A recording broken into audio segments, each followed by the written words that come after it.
Here is the final.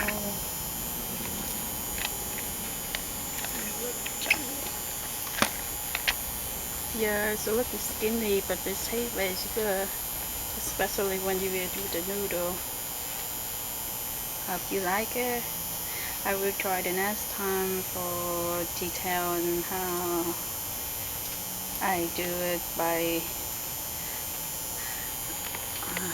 Yeah, we'll try the next time to for detail on how many beans we need and then what we should do and to get better sprout in and how many days we will get this.